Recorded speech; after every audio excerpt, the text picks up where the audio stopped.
A gente vai falar agora um pouquinho das decisões de Donald Trump e olhar um pouquinho para os Estados Unidos.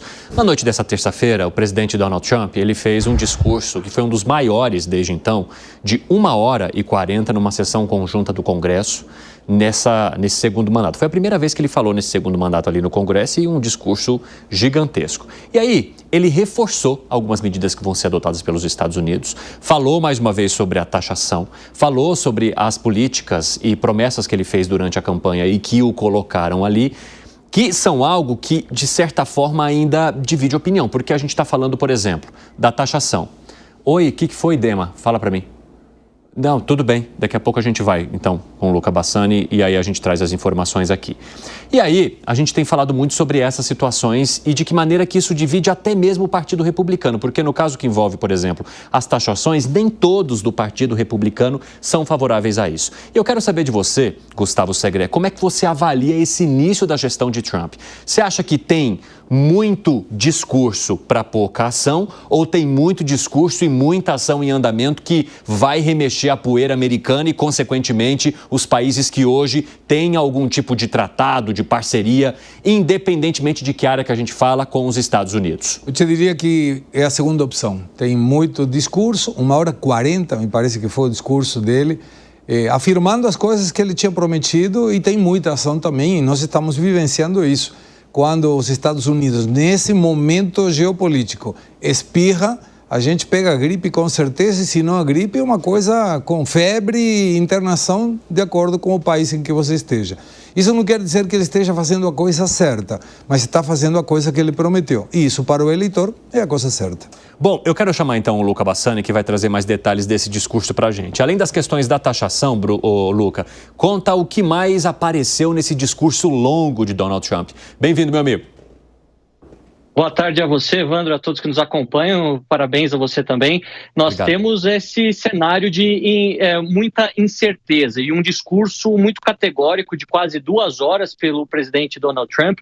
Os primeiros 1h20, se assim podemos dizer, foi focado nas questões internas. Ele dizendo que em apenas 60 dias conseguiu fazer algo que os democratas e outros presidentes não conseguiram fazer em um mandato de 4 anos, falando sobre todos esses cortes governamentais, inclusive nas ajudas ao estrangeiro, em algumas agências internas, cortes de bilhões de dólares que vão fazer com que o contribuinte norte-americano economize dinheiro, também falando bastante sobre as questões de gênero, as questões contra a pauta woke, né, a pauta identitária, tanto nos esportes quanto também nas relações como o Estado reconhece um homem e uma mulher, apenas 2 gêneros, e também falou bastante sobre as questões externas. Primeiramente, dizendo que países como o Brasil, a China, a Índia estão roubando os Estados Unidos há décadas com taxações abusivas dos produtos americanos e que isso será revertido de acordo com o seu próprio governo, as políticas governamentais implementadas a partir de agora e que podem, inclusive, afetar o Brasil a partir da semana que vem na questão do aço e do alumínio.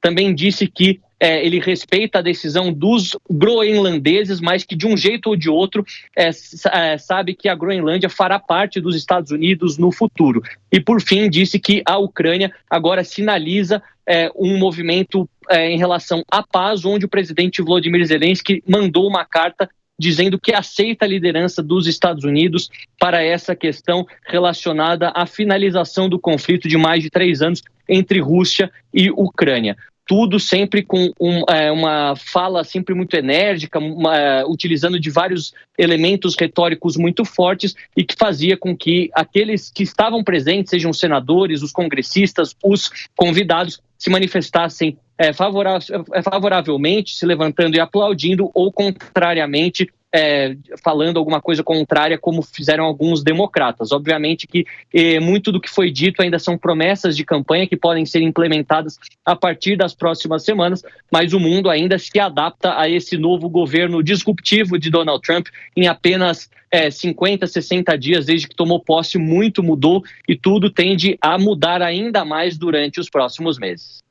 Ok, Luca Bassani, muito obrigado pelas informações, um ótimo trabalho aí para você. Agora, 4h27, quem nos acompanha pela rádio, um rápido intervalo. Daqui a pouco A gente espera vocês novamente nas outras plataformas. Seguimos. Alan Gani, como é que você avalia o posicionamento de Donald Trump diante do Congresso americano? Olha, eu vejo mais acertos do que erros. Por quê? Pelo seguinte, o que Trump sinalizou já de concreto, né? Então, esvaziou a USAID, que era uma agência que promovia a agenda woke, mundo afora, e também versões ali sobre conflitos geopolíticos favoráveis aos Estados Unidos. Com isso, ele declara uma guerra contra o Deep State norte-americano. Trump também faz um discurso a favor da liberdade de expressão e combate a censura nos Estados Unidos e em demais países, não permitindo que americanos residentes tenham suas contas suspensas sem o devido processo legal. Faz um corte de impostos também,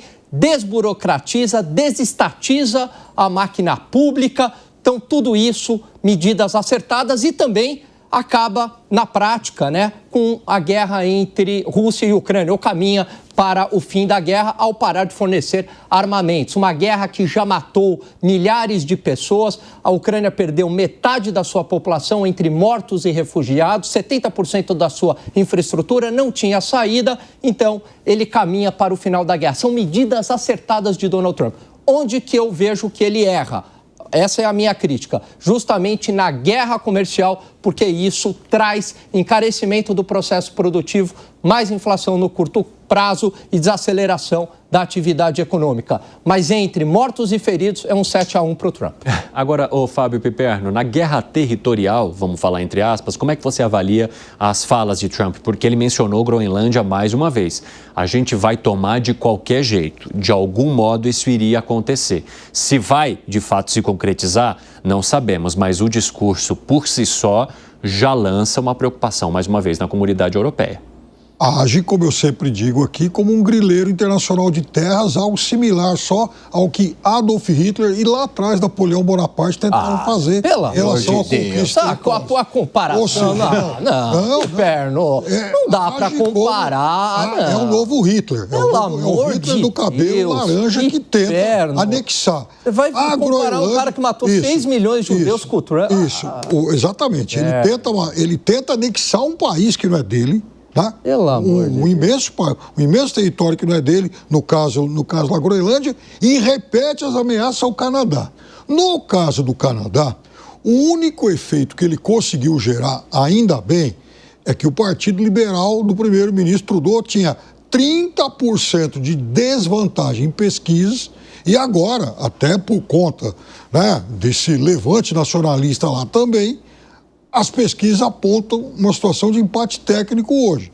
Talvez Trump tenha milagrosamente promovido a ressurreição de Justin Trudeau, um político que vinha muito mal das pernas. Agora, os primeiros dados da economia americana nesse mês e meio de governo são muito preocupantes, já apontam para a retração na economia. Essa história de taxar todo mundo vai prejudicar de cara o consumidor americano, e eu repito o que eu tenho dito sobre o Brasil. Entre os 10 produtos mais exportados pelo Brasil para os Estados Unidos estão lá carnes, açúcar e suco de laranja.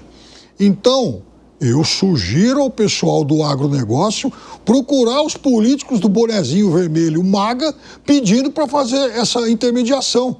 Se não, minha gente, políticos do bonezinho vermelho, o ditador lá que vocês apoiaram vai causar um sério dano à economia. Aliás, ditador, pelo amor de Deus, falando no quesito liberdade de expressão. Ele está matando as pessoas, ele está defendendo. Que ditador defende liberdade de expressão, o que o nazista fez ontem? Que ditador defende liberdade de expressão, ele não defende, isso não é verdade. Ele defende, isso não é verdade. Primeira coisa, ontem colocaram para fora um deputado democrata do Capitólio que estava fazendo críticas a ele. Olha o que o defensor das liberdades fez. Segunda coisa, ontem ele já acenou com mudanças aí na legislação para punir, por exemplo, estudantes. Só de acabar com essa agenda woke, altamente autoritária, politicamente correta, que inviabiliza o debate público. Só de acabar com essa agenda perversa, só de acabar com essa agenda perversa, ele mostra que ele defende liberdade de expressão. Isso é retórica. Não é retórica, não, senhor, porque ele esvaziou a USAID. Ele esvaziou a USAID. E, aliás, ele usou para... Só está faltando pomba aqui em volta para aparecer um debate de truco aqui na praça. De medida prática, o que o Adolfo Trump já fez? Já anunciou ontem que vai punir quem fizer protesto em universidade. Não cabe essa comparação. Você está comparando o maior ditador da história que matou 6 milhões de judeus. Não cabe essa comparação. Ele é um defensor das liberdades de expressão. Nunca foi. Vamos lá. Zé Maria Trindade, eu quero te ouvir. Olha, o presidente norte-americano, Donald Trump, recolocou o país nos eixos e trouxe debates muito importantes que estavam por aí, como, por exemplo, a participação de transexuais, né, em disputas como se fosse de igual para igual.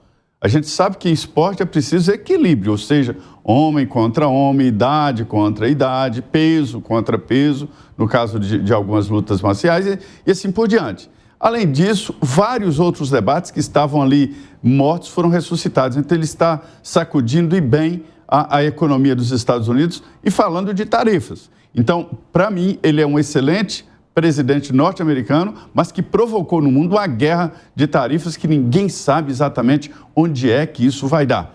Aqui no Brasil, reuniões setoriais aconteceram. Há uma avaliação de ponto a ponto de como o Brasil deve se posicionar. E levaram para a mesa do presidente Lula cada um dos pontos e a recomendação de que ele não deve entrar em combate direto com Donald Trump, mas também não demonstrar fragilidade. O método de Donald Trump de negociar é esse que fez com Zelensky. Encurralou, deixou Zelensky sem absolutamente nenhuma saída, ele não esperava essa reação tão forte e aí então colocou na mesa a possibilidade de negociação que deve sair, é claro, em desvantagem para Zelensky. Ele não tinha condições de exigir, ele não tinha carta boa para fazer a jogada. E isso é uma técnica do Donald Trump. Sobre tarifas, o Brasil ainda tem muitos produtos que podem ser prejudicados. Ferro fundido, o etanol já está taxado, mas carne e outros. Então é preciso muito cuidado, sabedoria nesta negociação e o Itamaraty está correto ao preparar o presidente para só responder sobre cada provocação real do governo norte-americano. Isso aí vai reacender o comércio mundial para uma renegociação geral. Eu acho que essa sacudida pode ser boa. O presidente Lula vai na China e esse assunto vai ser discutido. Agora, não há dúvida de que os Estados Unidos vai perder uma certa admiração que tinha no mundo inteiro, vai perder, vamos dizer, tolerâncias, né, que estão ainda plantadas no mundo inteiro, e é uma nova postura do governo norte-americano. E o estranho de tudo isso é que as pessoas estão surpresas. O Donald Trump fez essas promessas e esta foi a campanha dele. Eu acho que é muito parecido com o que aconteceu na Argentina. O Milei fez uma campanha, eu acho que votaram nele e ninguém acreditou que ele aplicaria o que prometeu durante a campanha. É a mesma coisa dos Estados Unidos. Donald Trump falou tudo isso da campanha. É verdade, Zé Maria. Tem essa questão que o Zé Maria falou sobre de que maneira que o Brasil está reagindo. Até então ele estava bancando o peso de porta ali, né? Fica no cantinho, ninguém vê, e se ninguém olhar para mim, ninguém tropeça em mim. Mas nesse discurso de Donald Trump, pela primeira vez, ele acabou mencionando o Brasil nas possibilidades de taxação. Então falou sobre México, China, colocou o Brasil ali, dizendo que todos esses países taxam os Estados Unidos muito mais do que os Estados Unidos os taxam. Eu quero saber de você, Gustavo Segre, como é que você avalia o posicionamento do Brasil até aqui e o que pode descarrilar para a gente? Quando a gente pega a balança comercial de determinado país e esse percentual de taxação, o Trump está certo. O Brasil está taxando, em média, 11,2% os produtos americanos e os Estados Unidos taxam 2,5% dos produtos brasileiros. Mas isso não é uma guia absoluta para essa questão da independência. Muitas vezes você taxa menos um produto porque você precisa desse produto. Quando coloca uma taxação maior, é que esse produto não é prioritário na tua economia ou na tua sociedade. Eu acho que o Brasil tem em algum momento que entrar a negociar. Não estou falando de briga, não precisa brigar. A modalidade de negociação do Trump se chama uma metodologia que é primal. Tem duas formas de negociar, uma é primal e outra é cognitiva. Na primal, eu te jogo tudo que eu tenho, se você gosta, gosta, se não, vai para outra, que é o que ele fez com Zelensky. E não pegou muito bem internacionalmente, mas ele conquistou o que ele queria. A outra é cognitiva, vamos sentar, vamos tentar negociar, mas quando você tem a primal, sempre fica alguém que fica mal na fita, fica mal na foto. E isso não gera uma expectativa de colaboração futura. O Trump não está nem aí com isso. Mas eu fiquei pensando nessa afirmação do Piperno, que tem um deputado demócrata que foi expulso do Capitólio. Um senhor de 77 anos. O que foi que ele fez? Eu sinceramente te pergunto porque não sei. Por que ele foi expulso? Ele fez um protesto, ele rebateu uma parte do discurso. E ele foi expulso do Capitólio? Sim. Bom, aqui teve um deputado que também fez uma crítica dura, não compartilho a crítica, com o STF e hoje está preso. Eu tenho certeza que ele preferiria ser expulso do Congresso a estar preso como... Não dá para a gente estabelecer uma simetria em relação a isso. Se você quer comparar o Trump com o nazi e agora não dá para fazer uma simetria? Nesse caso com o STF, não. Até porque esse deputado que foi preso por conta da ação contra o STF, ele estava lá da casa dele fazendo ameaça. O deputado de ontem, ele estava dentro do Capitólio, o ambiente de trabalho dele. Você acha que a incoerência... Ele foi retirado de lá. Você acha que a incoerência nesse caso, Gani, de alguém que defende tanto a liberdade de expressão não permitir que alguém que representa a oposição fale no Capitólio enquanto ele discursa? Primeiro, eu não sei quem que tirou ele. Agora, eu sou a favor, sim, de que a pessoa tenha o direito de falar, o direito à liberdade de expressão. Agora, as ações práticas de Donald Trump vão em direção à liberdade de expressão. Só de acabar com essa agenda woke... Você acha que não dá para comparar com ações de ditadores que já passaram pelo poder no mundo? Aliás, ele seria... E não necessariamente comparando com o nazismo, porque a gente está falando de uma questão muito à parte. Exatamente. Mas com outras pessoas que de alguma forma impuseram questões autoritárias em seus países. Você acha que nada do que eles fizeram, independentemente de onde seja, dá para se comparar com o que o Donald Trump está tentando implementar agora? Olha só, que ditador é esse, entre aspas, que diminui o tamanho do Estado, que busca menos gasto público, que busca eficiência da máquina pública, que defende a liberdade de cidadãos americanos fora do país, que tem o direito à liberdade de expressão, o direito à ampla defesa. Você discorda de tudo isso, Piperno? Então, eu quero saber que ditador é esse que defende Israel. Né? Que seria esse Hitler aí que o Piperno trouxe, ele defende os judeus, defende Israel. Que ditador é esse, Piperno? Então, o Adolf Trump... Que defende judeu. O Adolf Trump que defende judeu. Não, aí que defende judeu. Isso, ele defende judeu, mas ele quer o extermínio de palestinos. Não quer, nunca falou isso. Quer expulsar... Nunca falou... Então, audiência, vocês não ouviram falar em Riviera, no caso... Não, isso aí eu até critiquei essa ideia, mas extermínio... De mandar os palestinos para o raio que o parta... Ele nunca falou isso, Quer expulsar todo mundo? Quer limpeza étnica? Como não? Piperno, a Riviera eu até critiquei aqui.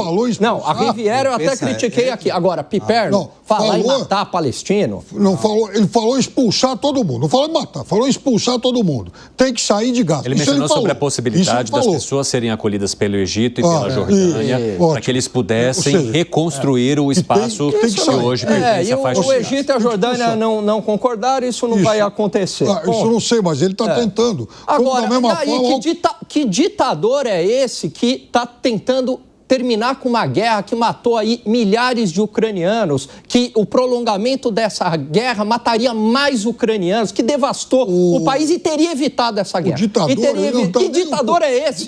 Que ditador é esse? Da mesma forma que ele mataria os palestinos ou jogaria no mar, ele não está nem aí com os ucranianos em guerra. Não está nem aí, ele está terminando uma guerra, caminha para um desfecho. Então, ele está muito preocupado em continuar gastando dinheiro lá. Essa é a preocupação dele. Não, agora, o democrata, a OTAN vai parar de gastar dinheiro, ele é o maior financiador da OTAN. O democrata Trump, anteontem, ele anunciou que ele quer tomar medidas, por exemplo, contra manifestações de universidades, né? Expulsar alunos, está lá, ele falou isso ontem. O que ocorre... Não, deixa eu te falar uma coisa. Não, eu vou te trazer um dado. Eu vou te trazer um dado. Eu vou te trazer um dado. O que foi que ele disse? Não, eu vou te... O que foi que ele disse? Tem um dado... Tem um livro... que ele disse, ó? Não, peraí, tem um dado que é o seguinte... A maioria, a cada 100 manifestações em universidades norte-americanas, quando vai lá conservadores, 90 delas, os conservadores não conseguem falar. Isso daí está no livro do How the Left Destroyed the Free Speech. Isso, exatamente. Um livro absolutamente isento, audiência. Não, ela levanta fatos. A jornalista vai lá e levanta um monte de fatos de pessoas à direita que foram discursar em universidades americanas e não conseguiram, Piperno. Por quê? Porque há uma barulheira e o pessoal não deixa. Aí o Jordan Peterson, ele tem uma estratégia que é muito boa para conseguir falar em universidade americana. Sabe qual é? Ele discursa de manhã cedinho, porque ninguém acorda, ninguém faz protesto. Porque estão fazendo muito barulhinho contra os discursos conservadores. Não, porque é uma agenda, autoritária desobedecer que não deixa o outro falar, porque não deixa os conservadores falarem, é isso. Ou seja, e aí você expulsa o cara da faculdade. Não é expulsar, mas dá o direito ao livre debate. Ele não está falando em direito, ele está falando em expulsão. Ele foi muito claro. E, aliás, falando em ser muito claro, não vamos esquecer o que o nosso amigo já fez em relação ao TikTok. Ou vende ou não funciona mais. Liberdade de expressão. A reciprocidade com a China.